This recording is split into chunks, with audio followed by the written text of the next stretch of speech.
नमस्कार दोस्तों।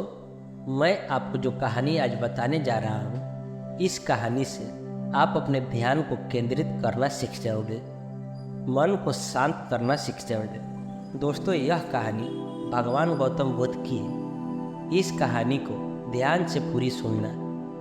बुद्ध कहते हैं, आप तब तक उस मार्ग पर नहीं चल सकते जब तक आप खुद वह मार्ग नहीं बन जाते।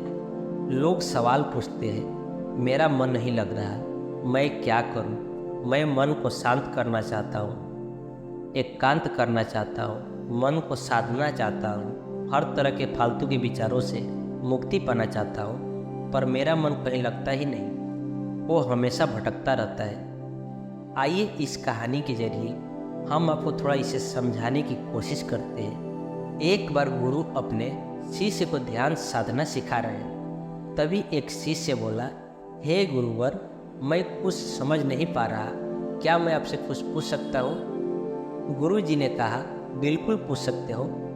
शिष्य ने कहा, जैसे मैं पानी पीता हूँ तो मेरी प्यास बुझ जाती है, या कोई भी पानी पीता है तो उसकी प्यास बुझ जाती है, तो यह ध्यान के संबंध में ऐसा क्यों नहीं होता? जब हम अपने कहे अनुसार एक जैसा ध्यान करते हैं तो हम में से कोई पहले तो कोई बाद में तो कोई कभी भी ध्यान की स्थिति को प्राप्त कर ही नहीं पाता। ऐसा क्यों होता है? जैसे पानी से सबकी प्यास बुझ जाती है, वैसे ही ध्यान से सबके ज्ञान के चक्र खुल जाने चाहिए, पर ऐसा नहीं होता। तो गुरु जी ने कहा, कल किसी ने हमें भोजन पर हमें आमंत्रित किया है, कल तुम मेरे साथ चलना, मैं तुम्हारे प्रश्नों के उत्तर वहीं दूंगा। अगले दिन दोनों गुरु शिष्य भोजन के लिए एक धनी व्यक्ति के घर पहुंचे। धनी व्यक्ति की पत्नी ने उन्हें भोजन पर बुलाया था। दोनों भोजन करने बैठ जाते हैं। उन्हीं के साथ उस स्त्री का पति भी भोजन करने बैठा हुआ था। उसने अपने सभी नौकरों पर चिल्लाकर कहा, ये क्या बेकार सा भोजन बना रखा है, इसमें कोई स्वाद नहीं है। वह भोजन की थाली छोड़कर नौकरों से कहता है कि जाओ दोबारा ढंग का भोजन बनाकर लाओ। धनी व्यक्ति की पत्नी उन दोनों गुरु शिष्य से क्षमा मांगकर उन्हें भोजन परोसने लगी। दोनों ने भोजन किया। गुरु ने अपनी थाली में 2 रोटी छोड़ दी। गुरु ने उस स्त्री से कहा कि बेटी, क्या तुम मुझे यह 2 रोटी बांधकर दे सकती हो? स्त्री ने उन रोटियों को बांधकर दे दिया। उसके बाद दोनों वहाँ से निकल गए। रास्ते में गुरु जी शिष्य से पूछा कि तुम्हें भोजन कैसा लगा? शिष्य ने कहा, भोजन तो अति स्वादिष्ट था, मुझे पसंद आया, मुझे भोजन करके बहुत अच्छा लगा। गुरु ने कहा, इससे अधिक तुम्हें और कुछ नहीं लगा? शिष्य ने कहा, इससे अच्छा और क्या लग सकता है गुरुदेव, मेरी भूख मिट गई, मेरा पेट भर गया। गुरु जी ने कहा, भोजन तो अच्छा था, फिर उस स्त्री के पति को भोजन पसंद क्यों नहीं आया? भोजन तो अच्छा बना था, भोजन एक ही था, तब उसे पसंद क्यों नहीं आया? शिष्य ने कहा, आप ठीक कहते हैं गुरुदेव, मैं तो कुछ समझ ही नहीं पा रहा हूँ, आप ही कुछ बताइए। गुरु जी ने कहा, अभी तो मेरे साथ आगे चलते रहो। गुरु शिष्य चलते चलते बहुत दूर निकल आए। शिष्य ने गुरु से कहा, गुरुदेव, हम हमारे आश्रम के मार्ग पर तो नहीं हैं, फिर हम कहाँ जा रहे हैं? गुरु ने कहा, बस चलते रहो। बहुत दूर चलने के बाद एक फटेहाल व्यक्ति गुरु जी के सामने आ गया और उनके चरणों में गिर गया और बोला, हे परमात्मा, मेरी मदद करो, मैं 3 दिन से भूखा हूँ, मैंने कुछ भी नहीं खाया है, आप कृपया करके मुझे कुछ खाने को दे।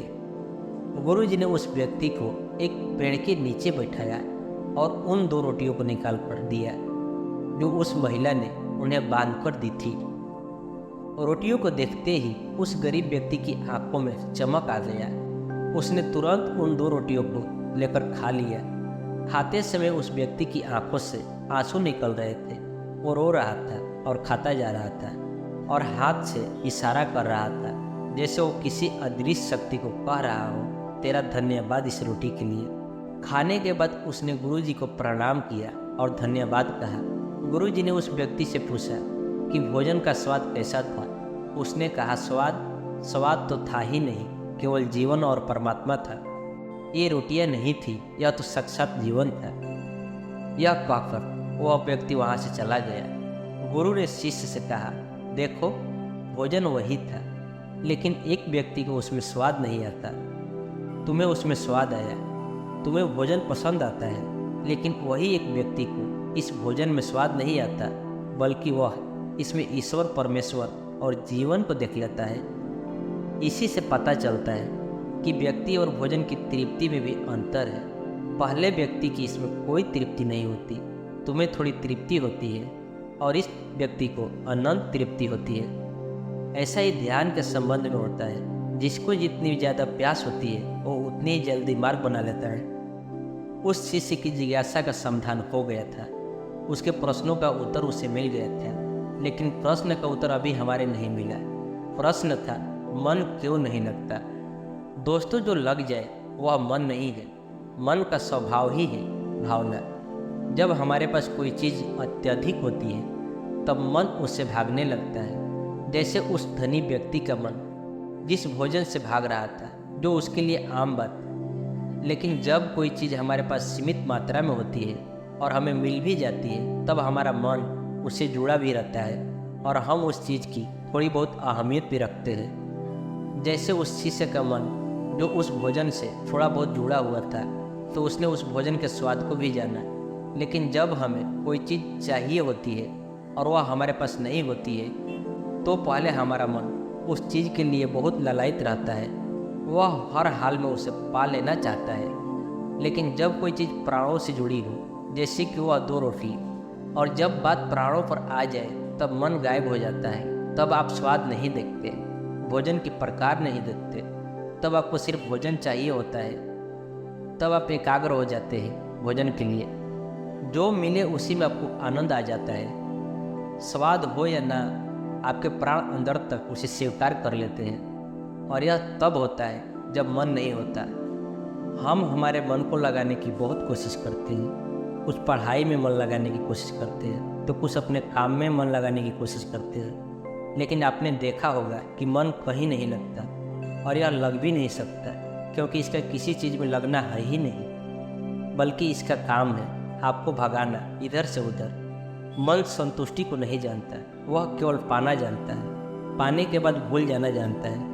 जो मिल गया उसे छोड़ देने की आदत होती है, जो छूट गया उसे फिर से पा लेने की आदत मन की होती है।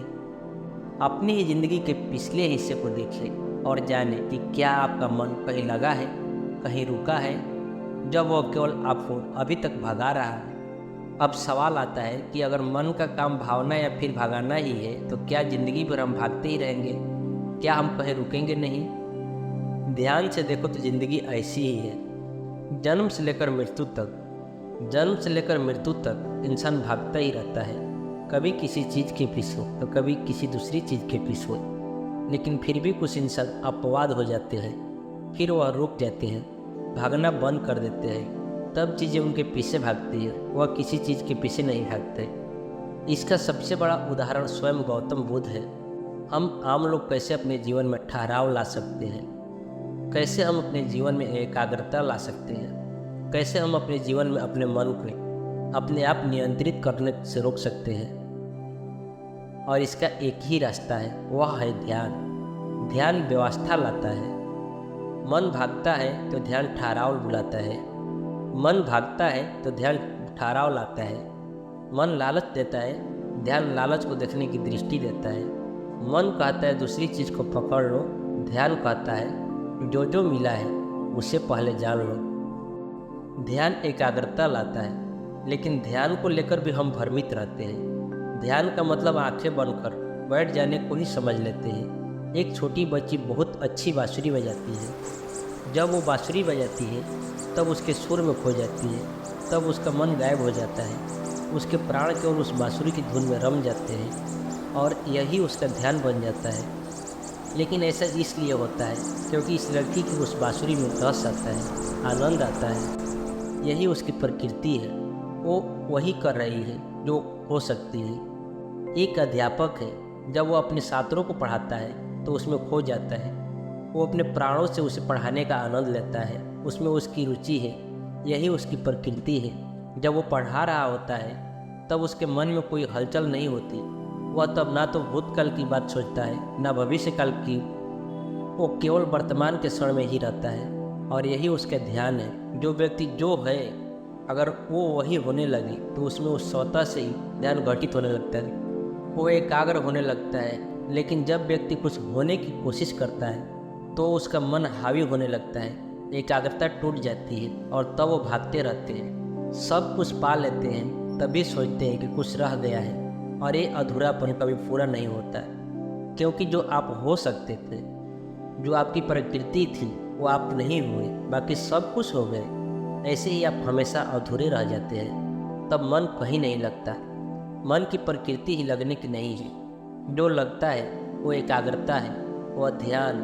और जहाँ आपको एकाग्रता मिल जाए, समझ लेना वही आपके लिए बना है, जिस पर चलकर आप संपूर्ण हो सकते हैं। दोस्तों, आपने क्या सीखा कमेंट करके ज़रूर बताना। उम्मीद करते हैं कि आज की इस कहानी से आप सभी अपने मन को शांत जरूर कर पाए होंगे। और इसी तरह के और कहानी के लिए हमारे YouTube चैनल को सब्सक्राइब कर लीजिए। धन्यवाद।